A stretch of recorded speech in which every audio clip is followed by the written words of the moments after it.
ಶ್ರೀ ರಾಘವೇಂದ್ರಾಯ ನಮಃ.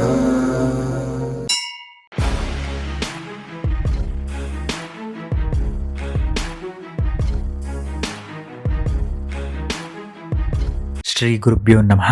ಸ್ನೇಹಿತರೆ, ಮಂತ್ರಾಲಯ ರಾಘವೇಂದ್ರ ಸ್ವಾಮಿಗಳ 1% ಅನುಗ್ರಹ ಅಂದರೆ ಒಂದು ಸಾಸಿವೆ ಕಾಳಿನಷ್ಟು ಅನುಗ್ರಹ ನಮ್ಮ ಮೇಲೆ ಬಂದರೂ ಕೂಡ ನಾವು ಹೇಳಲಿಕ್ಕಾಗಲ್ಲ. ನಮ್ಮ ಜೀವನದಲ್ಲಿ ಅಂತಹ ಮಹಾಪುಣ್ಯಗಳನ್ನು ನಾವು ಪಡಿತೀವಿ ಅಂತಲೇ ಹೇಳ್ಬೋದು. ಏನಕ್ಕಪ್ಪ ಅಂತಂದರೆ, ತಿರುಕನು ಕೂಡ ಕುಬೇರನನ್ನಾಗಿಸುವ ಶಕ್ತಿ ಮಂತ್ರಾಲಯ ಗುರು ರಾಘವೇಂದ್ರ ಸ್ವಾಮಿಗಳ ಅವರ ಹತ್ರ ಇದೆಯಂತೆ. ಯಾಕಪ್ಪ ಅಂತಂದರೆ, ನಮಗೀಗಾಗಲೇ ಗೊತ್ತಿರಬಹುದು, ಎಷ್ಟೋ ಜನರು ಅವತ್ತಿನ ಒಂದು ಊಟಕ್ಕೆ ಇಲ್ಲದಂತಹ ಜನರು ಕೂಡ ಇವತ್ತು ಕೋಟ್ಯಾಧೀಶ್ವರರಾಗಿದ್ದಾರೆ. ಅದಕ್ಕೆಲ್ಲ ಕಾರಣವೇ ಗುರು ರಾಘವೇಂದ್ರ ಸ್ವಾಮಿಗಳು. ಸ್ನೇಹಿತರೆ, ಸಾಕಷ್ಟು ಜನ ಇತ್ತೀಚೆಗೆ ಒಂದು ಕಮೆಂಟ್ಸಲ್ಲಿ ಮಾಡ್ತಾ ಇದ್ರಿ, ಪಾದಯಾತ್ರೆ ಹೊರಟಿದ್ದೀವಿ, ಯಾವ ದಿನ ಹೊರಡಬೇಕು, ಪಾದಯಾತ್ರೆ ಮಾಡೋದ್ರಿಂದ ರಾಘವೇಂದ್ರ ಸ್ವಾಮಿಗಳ ಅನುಗ್ರಹ ಸಿಗುತ್ತಾ, ಪಾದಯಾತ್ರೆ ಎಷ್ಟು ದಿವಸ ಮಾಡಬೇಕಾಗತ್ತೆ, ತುಂಬ ಥರ ಒಂದು ಮೆಸೇಜ್ಗಳನ್ನು ಹಾಕಿದ್ರಿ. ಆದರೆ ನಿಮ್ಮ ಗೊಂದಲಗಳಿಗೆ ಏನಿದೆ, ಇವತ್ತು ನಾನು ಒಂದಷ್ಟು ಮಾಹಿತಿಗಳನ್ನು ಕೊಡ್ತಾ ಇದ್ದೀನಿ. ಸ್ನೇಹಿತರೆ, ಪಾದಯಾತ್ರೆ ಮಾಡೋದ್ರಿಂದ ಮಂತ್ರಾಲಯ ಗುರು ರಾಘವೇಂದ್ರ ಸ್ವಾಮಿಗಳ ಅನುಗ್ರಹ ಸಿಗುತ್ತೆ ಅಂತಂದರೆ ಅದು ನಿಮ್ಮ ಒಂದು ತಪ್ಪು ಕಲ್ಪನೆ. ಏನಕ್ಕಪ್ಪ ಅಂತಂದರೆ, ಹಿಂದಿನ ಕಾಲದಲ್ಲಿ ಅಂದರೆ ಸುಮಾರಿಗೊಂದು 80 ವರ್ಷ 100-150 ವರ್ಷದಿಂದ ಎಲ್ಲ ಹೇಗಪ್ಪ ಇತ್ತು ಅಂತಂದರೆ, ಆವತ್ತಿನ ದಿವಸ ನಮಗೆ ಒಂದು ಟ್ರೈನ್ ಇರಲಿಲ್ಲ, ಬಸ್ ಫೆಸಿಲಿಟಿ ಇರಲಿಲ್ಲ. 150 ವರ್ಷದಿಂದ ಅವಾಗೆಲ್ಲ ಹೇಗಿತ್ತು, ತೀರ್ಥಯಾತ್ರೆಗಳ ಒಂದು ದರ್ಶನ ಮಾಡಬೇಕಂತಂದರೆ ನಾವು ನಡೆದುಕೊಂಡೇ ಹೋಗಬೇಕಿತ್ತು, ಪಾದಯಾತ್ರೆಯನ್ನೇ ಮಾಡಬೇಕಿತ್ತು.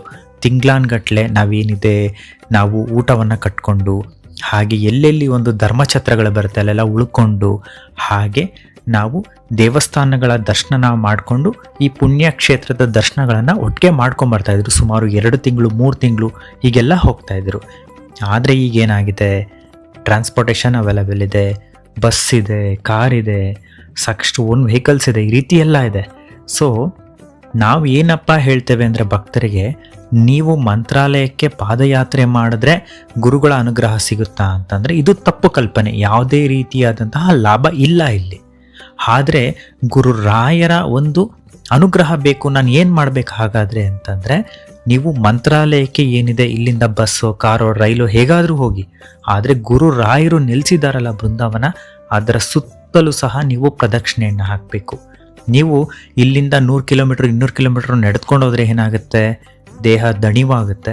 ಮತ್ತು ಹಾಗೆ ನಿಮಗೆ ಬೃಂದಾವನದ ಹತ್ರ ಹೋದ್ಮೇಲೆ 2 ನಿಮಿಷ ದರ್ಶನ ಮಾಡ್ಕೊಂಡು ಆಚೆಗೆ ಬಂದುಬಿಡ್ತೀರ. ನಿಮ್ಗೆ ಅವಾಗಲ್ಲಿ ಪೇಷನ್ಸ್ ಇರೋ ಅಂಥದ್ದಿಲ್ಲ.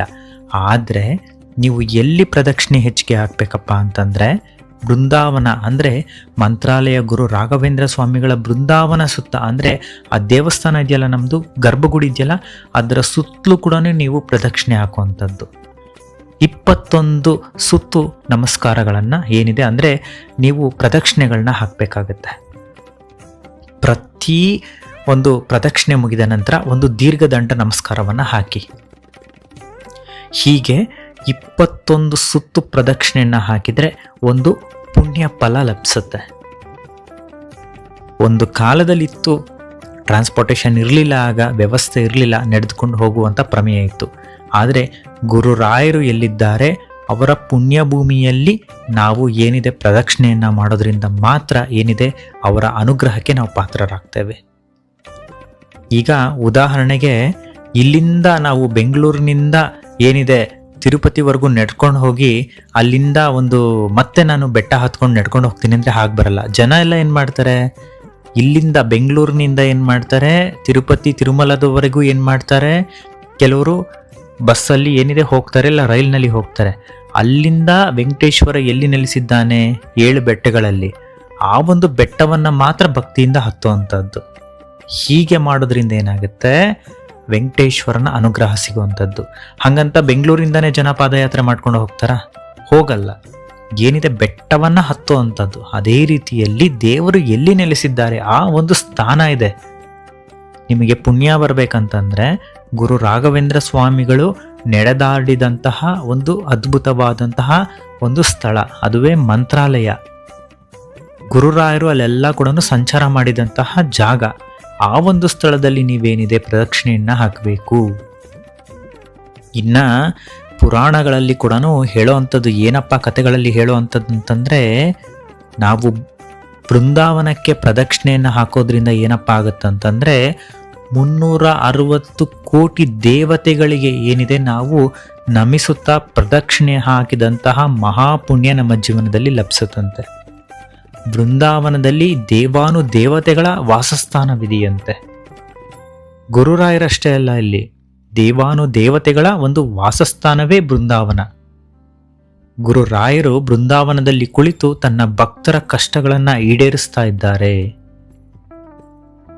ತಾವು ಧ್ಯಾನವನ್ನ ಮಾಡ್ತಾ ಯಾರೆಲ್ಲ ಭಕ್ತರು ಕಣ್ಣೀರು ಹಾಕೊಂಡ್ಬರ್ತಾರೆ, ಯಾರೆಲ್ಲ ಭಕ್ತರು ಪ್ರೀತಿಯಿಂದ ಬರ್ತಾರೆ. ಕೆಲವರು ರಾಘವೇಂದ್ರ, ಕೆಲವರು ರಾಯರೇ, ಕೆಲವರು ಅಜ್ಜಾರೆ, ಹೀಗೆ ತಾವು ಇಷ್ಟಪಟ್ಟಂತಹ ಹೆಸರುಗಳಿಂದ ಗುರುರಾಯರನ್ನ ಪ್ರೀತಿಯಿಂದ ಕರೆದು ಏನಿದೆ ಅವರಿಗೆ ತಮ್ಮ ಕಷ್ಟಗಳನ್ನು ಏನಿದೆ ಹೇಳ್ಕೊಳ್ತಾರೆ. ಅವರ ಎಲ್ಲ ಕಷ್ಟಗಳನ್ನು ಕೂಡ ಗುರುಗಳು ಆಲಿಸ್ತಾರೆ. ಯಾವಾಗ ನಮ್ಮ ಕಷ್ಟಗಳಿಗೆ ಸ್ಪಂದನೆ ಕೊಡ್ತಾರೆ ಅಂದರೆ, ನಾವು ಮಾಡಿದಂತಹ ಕರ್ಮಗಳು ಕಳೆಯಬೇಕು. ಹಿಂದಿನ ಜನ್ಮದಲ್ಲಿ ಮಾಡಿರುವಂತಹ ಪಾಪ ಕರ್ಮಗಳು ಕಳೆದ ನಂತರ ಗುರು ರಾಘವೇಂದ್ರ ಸ್ವಾಮಿಗಳೇನಿದ್ದಾರೆ ಅವರು ನಮಗೆ ಅವರ ಒಂದು ಏನು ಅನುಗ್ರಹ ಅನ್ನೋದು ಪ್ರಾಪ್ತಿಯಾಗ್ತಾ ಹೋಗುತ್ತೆ. ಹೀಗೆ ಸ್ನೇಹಿತರೆ, ಕೆಲವರಿಗೆ ಕೇಳಿದ ತಕ್ಷಣ ವರ ಸಿಗೋವಂಥದ್ದು, ಇನ್ನು ಕೆಲವರಿಗೆ 10 ದಿವಸ ಬಿಟ್ಟು, ಕೆಲವರಿಗೆ 1 ತಿಂಗಳು ಬಿಟ್ಟು, ಕೆಲವರಿಗೆ 2 ತಿಂಗಳು ಬಿಟ್ಟು ನಮ್ಮ ತಾಳ್ಮೆಯನ್ನ ಪರೀಕ್ಷೆ ಮಾಡ್ತಾರೆ. ದೇವರು ಕಷ್ಟಗಳನ್ನು ಕೊಡ್ತಾರೆ. ಎಲ್ಲವನ್ನು ಕೂಡ ಪರೀಕ್ಷೆ ಮಾಡಿನೇ ಏನಿದೆ ಅವರು ನಮ್ಮನ್ನ ಒಂದು ಉತ್ತಮ ಸ್ಥಿತಿವಂತನಾಗಿ ಮಾಡುವಂತಹದ್ದು.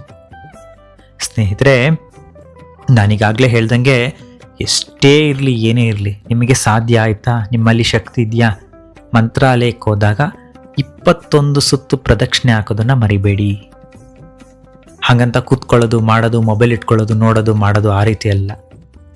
ಭಕ್ತಿಯಿಂದ ಗುರು ರಾಘವೇಂದ್ರ ಸ್ವಾಮಿಗಳನ್ನು ನಮಸ್ಕಾರ ಮಾಡ್ಕೊಳ್ತಾ, ಭಕ್ತಿಯಿಂದ ಅವ್ರನ್ನ ಸ್ಮರಿಸ್ತಾ ಪ್ರದಕ್ಷಿಣೆಯನ್ನು ಮಾಡಬೇಕು. ಹಾಗಂತ ಫಾಸ್ಟಾಗಿ ಹೋಗೋದಲ್ಲ. ನಿಮ್ಮ ಮನಸ್ಸಿನಲ್ಲಿ ಶ್ರೀರಾಘವೇಂದ್ರ ಈ ಒಂದು ಭಕ್ತಿ ಅನ್ನೋದಿರಬೇಕು. ಹೀಗೆ ನೀವು 21 ಸುತ್ತು ಪ್ರದಕ್ಷಿಣೆಯನ್ನು ಹಾಕಿ ಗುರುಗಳ ಅನುಗ್ರಹ ಅನ್ನೋದು ಚೆನ್ನಾಗಿ ಬರುತ್ತೆ. ಎಲ್ಲಿಂದಲೋ ಪಾದಯಾತ್ರೆಗೆ ಹೋದರೆ ಅದರ ಫಲ ಅನ್ನೋದು ನನಗೆ ಗೊತ್ತಿರೋಂಗೆ ಎಲ್ಲೂ ಸಿಗುವಂಥದ್ದಿಲ್ಲ. ಸಾಕಷ್ಟು ಗುರುಗಳು ಸಾಕಷ್ಟು ವಿಡಿಯೋಗಳಲ್ಲಿ ಹೇಳಿದ್ದಾರೆ, ಇದೇ ಮಾತನ್ನು ಹೇಳಿದ್ದಾರೆ. ಅವರ ಮಾಹಿತಿಗಳ ಆಧಾರದ ಮೇಲೆ ಮತ್ತು ಕೆಲವೊಂದಷ್ಟು ಪುಸ್ತಕಗಳನ್ನು ಓದಿದ ಆಧಾರದ ಮಾಹಿತಿಯ ಮೇರೆಗೆ ನಾನಿವತ್ತು ನಿಮಗೆ ಹಂಚ್ಕೊಳ್ತಾ ಇದ್ದೀನಿ ಸ್ನೇಹಿತರೆ. ಆ ಕಾರಣದಿಂದ ನೀವು ಬೃಂದಾವನದ ಸುತ್ತ ಪ್ರದಕ್ಷಿಣೆ ಹಾಕಿ ಗುರುರಾಯರ ಅನುಗ್ರಹವನ್ನು ಪಡೀರಿ. ಗುರುರಾಯರಲ್ಲಿ ನಿಮ್ಮ ಕಷ್ಟಗಳನ್ನು ಹೇಳಿಕೊಂಡ ನಂತರ ವಾದೀಂದ್ರ ತೀರ್ಥರಿಗೂ ಹೇಳಿ, ನಿಮ್ಮ ಕಷ್ಟಗಳನ್ನು ಹೇಳಿ ಗುರುರಾಯರಿಗೆ ನನ್ನ ಏನಿದೆ ಸಮಸ್ಯೆಗಳನ್ನು ದಯವಿಟ್ಟು ವಾದೀಂದ್ರ ತೀರ್ಥರೇ ಇವುಗಳನ್ನು ಗುರುಗಳಿಗೆ ತಿಳಿಸಿ ಅಂತ ಹೇಳ್ಬಿಟ್ಟು ನೀವು ಅವ್ರ ಹತ್ರ ಹೇಳ್ಕೊಳ್ಳಿ. ಈ ರೀತಿ ಮಾಡೋದ್ರಿಂದ ಮಾತ್ರ ಗುರು ರಾಘವೇಂದ್ರ ಸ್ವಾಮಿಗಳ ಒಂದು ಅನುಗ್ರಹ ಅನ್ನೋದು ಸಿಗುವಂಥದ್ದು. ನೀವೆಲ್ಲಿಂದನೋ ಪಾದಯಾತ್ರೆ ಮಾಡ್ತೀನಿ ಅಂತಂದರೆ ಎಲ್ಲೋ ಅದು ಪುಣ್ಯ ಅನ್ನೋದು ಬರೋದಿಲ್ಲ. ಆ ಕಾರಣದಿಂದ ಏನಿದೆ, ನೀವು ಪಾದಯಾತ್ರೆಯ ಒಂದು ಇಟ್ಕೊಂಡಿದ್ದೀರಾ ಅಂತಂದರೆ ಅದನ್ನು ಮನಸ್ಸಿನಿಂದ ತೆಗೆದುಹಾಕಿ ನೀವು ಈ ರೀತಿ ಮಾಡುವಂಥದ್ದು ಸೂಕ್ತ. ಆದರೆ ತುಂಬ ವರ್ಷಗಳಿಂದ ಅದನ್ನೇ ನಂಬಿಕೆಯನ್ನು ಇಟ್ಕೊಂಡು ನಾವು ಪಾದಯಾತ್ರೆಯನ್ನು ಮಾಡ್ತಾ ಇದ್ದೇವೆ, ಸುಮಾರು ಒಂದು 20 ಕಿಲೋಮೀಟ್ರು, 30 ಕಿಲೋಮೀಟ್ರ್, 50 ಕಿಲೋಮೀಟ್ರು ಅಂತಂದರೆ ಅಂಥವರ ಜನಗಳ ಭಾವನೆಗೆ, ಅಂಥ ಭಕ್ತರ ಒಂದು ಭಾವನೆಗೆ ನಾನು ಧಕ್ಕೆ ತರುವಂಥ ಕೆಲಸ ಮಾಡೋದಿಲ್ಲ. ಏನಕ್ಕಪ್ಪ ಅಂತಂದರೆ ನಿಮ್ಮಲ್ಲೇ ಆದಂತಹ ನಿಮ್ಮ ನಂಬಿಕೆಗಳು, ವೈಯಕ್ತಿಕ ನಂಬಿಕೆಗಳಿರುತ್ತೆ. ಅದನ್ನು ನಾನೇನಿದೆ ಬಲಿಪಶು ಮಾಡಲಿಕ್ಕೆ ನಾನು ಇಚ್ಛೆ ಪಡೋದಿಲ್ಲ. ಆ ಕಾರಣದಿಂದ ಏನಿದೆ, ನಿಮ್ಮ ಒಂದು ವೈಯಕ್ತಿಕ ಅಭಿಪ್ರಾಯಗಳಿದ್ದರೆ ಅದು ಓಕೆ. ಆದರೆ ಪಾದಯಾತ್ರೆ ಮಾಡೋದ್ರಿಂದನೇ ಗುರುರಾಯರ ಒಂದು ಅನುಗ್ರಹ ಸಿಗುತ್ತೆ ಅನ್ನೋದು ಶುದ್ಧ ಸುಳ್ಳು. ಆದರೆ ಬೃಂದಾವನ ಸುತ್ತು ನೀವು ಪ್ರದಕ್ಷಿಣೆ ಹಾಕೋದ್ರಿಂದ ನೀವು ಎಷ್ಟೊತ್ತು ಅಲ್ಲಿ ಶುದ್ಧ ಮನಸ್ಸಿನಲ್ಲಿ ರಾಯರನ್ನ ಪ್ರಾರ್ಥನೆ ಮಾಡ್ತೀರಾ, ಮಂತ್ರಗಳನ್ನು ಹೇಳ್ತೀರಾ, ಆ ಬೃಂದಾವನದ ಸುತ್ತಲೂ ನೀವು ಕೂತ್ಕೊತೀರಾ, ಅಷ್ಟು ಪಾಸಿಟಿವ್ ಎನರ್ಜಿ ಅನ್ನೋದು ನಿಮ್ಮ ಬಾಡಿಗೆ ಬರುತ್ತೆ. ಗುರುರಾಯರ ಅನುಗ್ರಹ ಅನ್ನೋದು ನಿಮಗೆ ಚೆನ್ನಾಗಿ ಸಿಗುತ್ತೆ. ನಾನು ಈ ವಿಡಿಯೋದಲ್ಲಿ ಏನು ಹೇಳಿದ್ದೀನಿ, ಮಂತ್ರಾಲಯಕ್ಕೆ ಹೋದಾಗ ನಿಮಗೆ ಶಕ್ತಿ ಇತ್ತ 21 ಸುತ್ತು ಪ್ರದಕ್ಷಿಣೆಯನ್ನು ಹಾಕಿ ಗುರುರಾಯರ ಒಂದು ಅನುಗ್ರಹಕ್ಕೆ ಪಾತ್ರರಾಗಿರಿ. ನಿಮ್ಮ ಜೀವನದಲ್ಲಿ ಕೂಡ ಸುಖ, ಶಾಂತಿ, ನೆಮ್ಮದಿ ಎಲ್ಲವೂ ಕೂಡ ನಿಮ್ಮ ಲೈಫ್ಲಲ್ಲಿ ಸಿಗಲಿ ಅಂತ ಹೇಳ್ಬಿಟ್ಟು ನಾನು ಕೂಡ ಗುರುರಾಯರನ್ನು ಪ್ರಾರ್ಥನೆ ಮಾಡ್ಕೊಳ್ತೀನಿ. ಯಾರೆಲ್ಲ ಚಾನಲ್ಗೆ ಹೊಸಬ್ರಿದ್ದೀರಾ ದಯವಿಟ್ಟು ಸಬ್ಸ್ಕ್ರೈಬ್ ಮಾಡ್ಕೊಳ್ಳಿ. ಸಾಕಷ್ಟು ಜನ ಏನಿದೆ ಗ್ರೂಪ್ ಸೇರ್ಕೊಳ್ಬೇಕು ಅಂತ ಆಸೆ ಇದ್ದೀರಾ, ಎಲ್ಲ ಕೂಡ ಸ್ಕ್ರೀನ್ಶಾಟ್ ಅದ್ರಲ್ಲಿ ಏನು ಬರ್ತಾ ಇದೆಯಲ್ಲ ಆ ಸ್ಕ್ರೀನ್ ಮೇಲೆ ಬರ್ತಾ ಇರೋಂಥ ನಂಬರ್ಗೆ ನಿಮ್ಮ ಹೆಸರು ಮತ್ತು ಊರಿನ ಹೆಸರನ್ನು ನಮಗೆ ವಾಟ್ಸಪ್ ಮಾಡಿ. ನಿಮ್ಮ ಏನಿದೆ ಸಮಸ್ಯೆಗಳೆಲ್ಲವೂ ಪರಿಹಾರ ಆಗಲಿ ಅಂತ ಕೇಳ್ಕೊಳ್ತೇನೆ. ಶ್ರೀ ರಾಘವೇಂದ್ರ ನಮಃ. ಧನ್ಯವಾದ.